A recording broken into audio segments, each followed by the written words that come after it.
नमस्कार दोस्तों, कैसे आप लोग? आज मैं डिस्कशन करूंगा इंडिया के एक पॉपुलर कंपनी के बारे में। और देखा जाए तो कंपनी आज बहुत छोटा है, एक स्मॉल कैप टाइप कंपनी है। फ्यूचर में कंपनी एक लार्ज कैप बनने का कैपेबिलिटी रखते हैं। ऐसे बात मैं क्यों बता रहा हूँ, आज इस वीडियो के अंदर सब कुछ जानने का मौका मिलेगा। और इस कंपनी के ऊपर मैं एज ए लॉन्ग टर्म के हिसाब से क्या करता हूँ, और स्विंग बेसिस में अगर मुझे कोई भी ट्रेड मिले तो मैं कैसे काम करता हूँ। साथ ही साथ मैं किस टेक्निकली चार्ट पैटर्न्स का यूज करके अभी इस कंपनी के ऊपर करंटली कुछ काम कर रहा हूँ। तो ये सारे वीडियो मैं आपके साथ पूरा डिटेल्स में डिस्कशन करूंगा। साथ ही साथ ये वीडियो टोटली एजुकेशन पर्पस में होगा, तो प्लीज रिकमेंडेशन के हिसाब से मत लीजिए। अगर आप सीखना चाहते हैं तो प्लीज इस वीडियो को पूरा देखिए। तो चलो शुरू करते हैं आज के वीडियो। तो आज का कंपनी का नाम कौन सा है? कंपनी का नाम है कैम्स। देखिए, CAMS basically computer age management services. तो एक आप कहेंगे सर ये तो फुल फॉर्म हो गया, मतलब फुल नेम हो गया। हाँ, देखिए कैम्प्स का मेनली काम क्या है। कैम्प्स का मेनली काम है म्यूचुअल फंड ट्रांसफर एजेंसी का। मान के चलिए हम लोग जो म्यूचुअल फंड करते हैं, तो उसके लिए जितने सारे मतलब इंडिया में जितने म्यूचुअल फंड कंपनी है, तो उस म्यूचुअल फंड को क्लियर करने, मतलब जब आप म्यूचुअल फंड को बाय करेंगे उसके बाद सेल करेंगे, ये जो क्लियरेंस है, इस क्लियरेंस का काम कौन करता है? कैम्प्स करता है।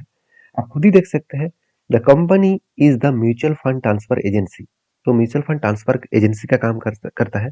साथ ही साथ इट्स प्रोवाइड इन जो इन्वेस्टर सर्विसेज है, डिस्ट्रीब्यूटर सर्विसेज है एंड एसेट मैनेजमेंट के ऊपर भी कंपनी काम करते हैं, मतलब एएमसी के ऊपर भी कंपनी काम करते हैं।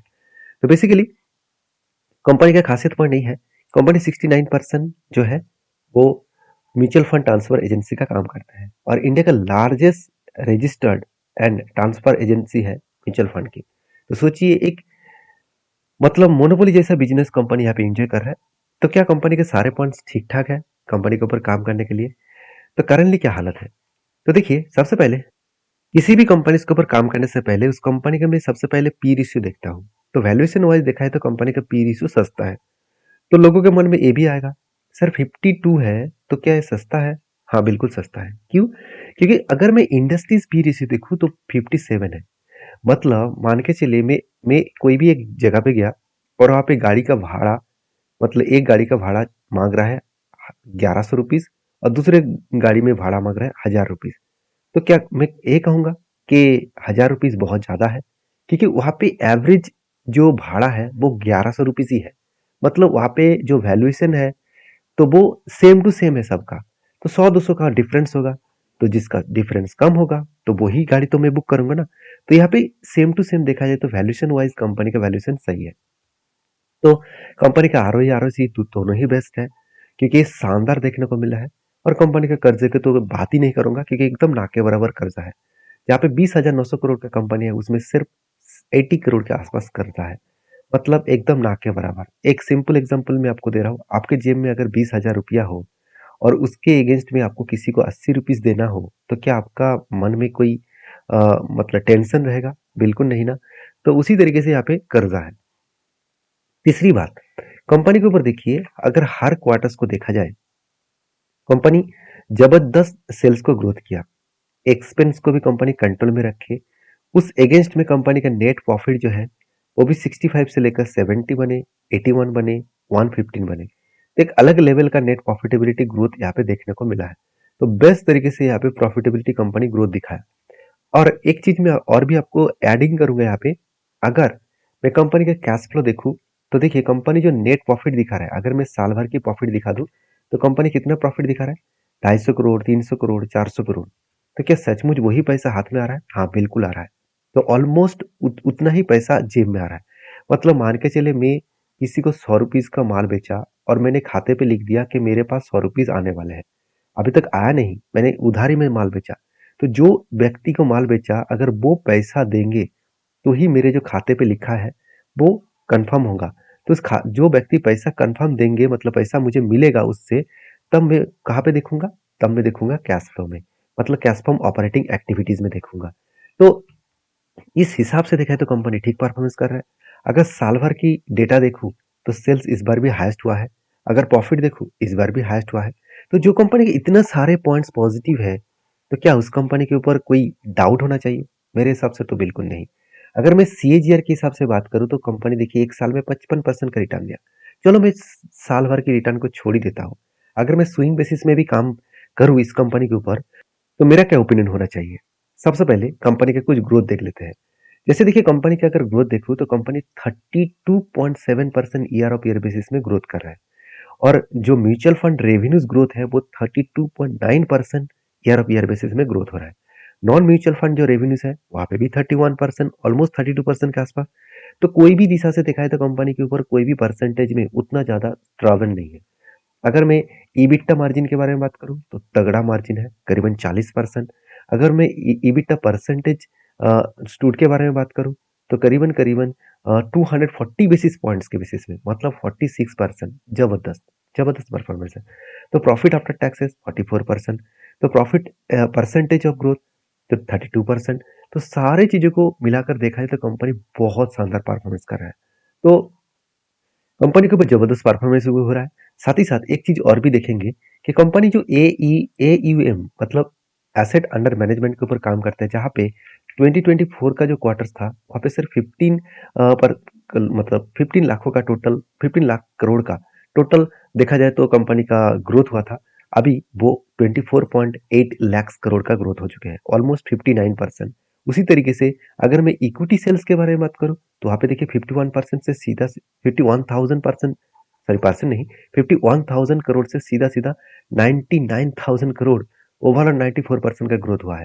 तो देखिए ईयर ऑफ ईयर बेसिस में बात करूं तो अगर यूनिक इन्वेस्टर के बारे में बात करूं, जो नया इन्वेस्टर इन्वेस्ट करने के लिए आया है, जो पहले 2.82 करोड़ के आसपास था वो आज 3.70 करोड़ के आसपास है।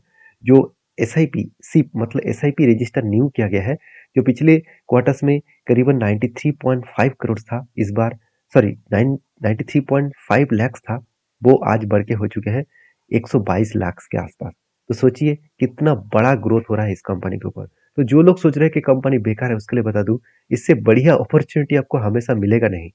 और शायद इसीलिए इन्वेस्टर भी इस कंपनी के ऊपर ट्रस्ट बिल्ड किया है। और देखिए म्यूचुअल फंड ने सॉरी प्रोमोटर ने जो माल प्रोमोटर के पास था वो पूरा का पूरा बेच दिया। और प्रोमोटर के माल किसने खरीदारी किया? एफआईएस ने। पूरा माल एफआईएस ने उठा लिया, डीएस ने माल उठाया छोटा मोटा, और पब्लिक के पास होल्डिंग्स है। इसका मतलब फॉरेन इन्वेस्टर जानते हैं इस कंपनी के कितना वैल्यू है, कितना फ्यूचर में ग्रोथ होने का चांसेस है। क्योंकि देखिए आज इंडिया में लोगों के जो इन्वेस्टमेंट है वो ज़्यादा से ज़्यादा म्यूचुअल फंड और सीधा-सीधा स्टॉक के ऊपर भी निवेश कर रहे हैं। तो स्टॉक के ऊपर जितना निवेश किया जा रहा है, उससे कई गुना ज़्यादा म्यूचुअल फंड पे लोग निवेश कर रहे हैं। तो उस हिसाब से सीधा-सीधा फ़ायदा किसको मिलेगा? कैम्स को मिलेगा। तो इसीलिए मैं कैम्स के ऊपर बहुत पॉज़िटिव हूँ। देखिए, मैं आपको कोई यहाँ पे ये बताने का कोशिश नहीं कर रहा हूँ कि चलो आप भी जाकर कल बाय कर लें, परसों परसों जाकर इसके ऊपर होल्ड कर लें, ऐसे बिल्कुल नहीं। आप चीज़ों को समझिए, सारे डेटा को वेरीफाई करिए, उसके बाद काम करिए। मेरा मकसद हमेशा है आपको सारे चीज़ों का दिखाना। आपका काम है उसको वेरीफाई करना। आपका जो फाइनेंशियल एडवाइज़र है उसके साथ एक बार बातचीत भी कर सकते हैं। क्योंकि आपको श्योर होने के लिए, कॉन्फिडेंस पाने के लिए आपको पहले-पहले इस तरीके से काम करना पड़ेगा। अभी चलो टेक्निकली चार्ट पैटर्न से एक बार देख लेते हैं, क्या वो क्या बता रहा है। अगर टेक्निकली चार्ट पैटर्न्स के बारे में बात करूँ तो कंपनी टोटली अपट्रेंड है। अगर मैं टोटल डेटा को देखूँ तो 2021 में लिस्टिंग होने के बाद रॉकेट की तरफ भागा था, करेक्शन हुआ, उसके बाद फिर से रिकवरी किया। अगर मैं इस डेटा को देखूँ तो जो इसका हाई था वही इसका स्ट्रांगली सपोर्ट लेवल बन सकता है। क्योंकि यहाँ पे जो हाई बना था, मैं एक बार इसको मार्किंग कर लेता हूँ और भी आपको समझने में आसानी होगा। ध्यान से देखना, जो इसका टॉप बना था वही टॉप वही टॉप यहाँ पे क्या बन रहा है, वही टॉप इसके लिए सपोर्ट बना है। ध्यान से देखना।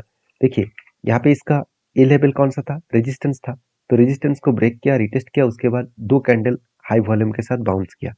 उसके बाद देखिए कंपनी रिटेस्ट किया, फिर से बाउंस किया, फिर से रिटेस्ट किया, फिर से बाउंस किया, और फाइनली फिर से एक बार रिटेस्ट करने के लिए आ रहा है। तो अगर इसको रिटेस्ट करें, ये जो लेवल है, ये लेवल कंपनी के लिए बहुत स्ट्रांगली एक सपोर्ट लेवल बन सकता है। बहुत स्ट्रांगली एक सपोर्ट लेवल बनेगा, उसके बाद बाउंस करने का चांसेस रहेगा। तो देखिए बाउंस होगा, इसका कोई 100% गारंटी नहीं है। फिर भी मैं स्ट्रैटेजीज वाइज बात करूँ तो मुझे यहाँ पे बेस्ट स्ट्रैटेजीज मिला, जिस स्ट्रैटेजीज को मैं बहुत ज़्यादा यूज़ करता हूँ। वो क्या है? अगर मैं यहाँ पे देखूँ तो यहाँ पे देखिए बाइंग कैंडल स्टार्टिंग हुआ और इसके बाद बाइंग कैंडल यहाँ पे खत्म हुआ। इसके बीच में कोई भी रेड कैंडल नहीं बना। ध्यान से इस कैंडल को देखना, यहाँ पे आपको स्ट्रेटजीज का पता चलेगा। तो यहाँ पे देख सकते हैं बाइंग कैंडल, इस टोटल बाइंग कैंडल को मैं अगर मार्किंग करूँ तो टोटल रेंज निकल कर आ रहा है, ग्राउंड साइड से मैं अगर टॉप लेवल तक देखूँ टोटल रेंज निकल कर आ रहा है 20%। तो मुझे चाहिए था 20%, तो 20% मुझे मिल गया। तो मैं काम कैसे करता हूँ इस तरीके से स्ट्रेटेजीज में, जब शेयर नीचे आकर इस लेवल को टच करे तब वहां पे मैं कुछ डिसीजन लेता हूँ, और जब वही शेयर ऊपर जाकर इस हाई लेवल को टच करे जिसका पिक लेवल था, बाइंग का पिक लेवल था, वही मेरा एग्जिट पॉइंट बनता है। तो सीधा सीधा कहूँ, मेरा तो यहाँ पे पोजीशन पॉजिटिव है। तो आपके क्या व्यू है जरूर कमेंट्स करना। और देखिए, मैं आपको ये सारे पॉइंट्स इसीलिए सिखाता रहता हूँ क्योंकि आपको कॉन्फिडेंस मिले, सारी चीज़ों को सीखने का मौका मिले, और बैक टेस्टिंग करके जरूर देखना। ऐसे नहीं कि ब्लाइंडली काम कर लिया और उसके बाद लॉस हो गया, लाभ हो गया, तो उसके लिए ऊपर कॉन्फिडेंस नहीं बनेगा। तो इसके लिए हमेशा आपको पहले सीखना पड़ेगा, चीज़ों को बैक टेस्टिंग करके देखना पड़ेगा, तो ही काम बनेगा। जैसे देखिए, यहाँ पे भी कैंडल बना था, क्या यहाँ पे 20% बने थे? बिल्कुल नहीं। तो उसके बाद अगर मैं और भी पीछे जाकर देखूँ, तो इस तरीके से स्ट्रैटेजीज को आपको बैक टेस्टिंग करके देखना पड़ेगा। जैसे देखिए, यहाँ पे भी बाइंग कैंडल बने थे, मैं एक बार देख लेता हूँ कि सचमुच बने थे ना, 20% नहीं बना। तो मैं एक बार, जैसे देखिए यहाँ पे मैं अगर देखूँ जहाँ पे टॉप किया था उस जगह पे अगर स्ट्रेटजीज को देखूँ तो यहाँ पे दो स्ट्रेटजीज देखने को मिला। पहले देखिए यहाँ पे भी बाइंग कैंडल मिले, इसका टोटल रेंज निकल का आया कितना, 25%। तो 25% का टोटल यहाँ पे देखिए रेंज निकल का आया। फाइनली एंट्री कहाँ पे हुआ, यहाँ पे, और फाइनली उसका जाकर क्लोजिंग कहाँ पे हुआ, इस जगह पे। तो ओवरऑल अगर मैं इस टाइम फ्रेम को देखूँ तो कितने दिनों में कंपनी हिट किया, सिर्फ 20 डेज में 26% के आसपास ग्रोथ किया। अगर वही डेटा को मैं यहाँ पे भी दिखा दूं तो देखिए दूसरा एक एंट्री पॉइंट्स कहाँ पे बना, यहाँ पे बाइंग कैंडल स्टार्ट हुआ और टॉप तक देखूं तो ओवरऑल 28%। तो यहाँ पे एंट्री तो बन चुके थे और इसका टारगेट पाने में बहुत टाइम लगा गया। तो कुछ कुछ टाइम ऑफ पीरियड बहुत ज्यादा लग जाते हैं, कुछ कुछ टाइम आपको कम से मिल जाएगा। जैसे देखिए यहाँ पे कितना दिन लगा, अगर मैं टोटल एंट्री पॉइंट से टारगेट पॉइंट देखूं तो करीबन 1000 दिन लग चुके थे। ऑलमोस्ट 2.5 साल आप बोल सकते हैं। तो 2.5 साल में 28% का गेन मिला। कभी कभी स्ट्रेटेजीज आपको लॉन्ग टर्म पीरियड के ऊपर हिसाब से भी आपको काम करा करा देते हैं, कभी कभी शॉर्ट टर्म पीरियड में उसको कम्पीट कर देते हैं। तो आप प्लीज इस स्ट्रेटेजीज को वेरीफाई करिए, उसके बाद काम करिए। मिलते हैं नेक्स्ट वीडियो में, तब तक के लिए धन्यवाद।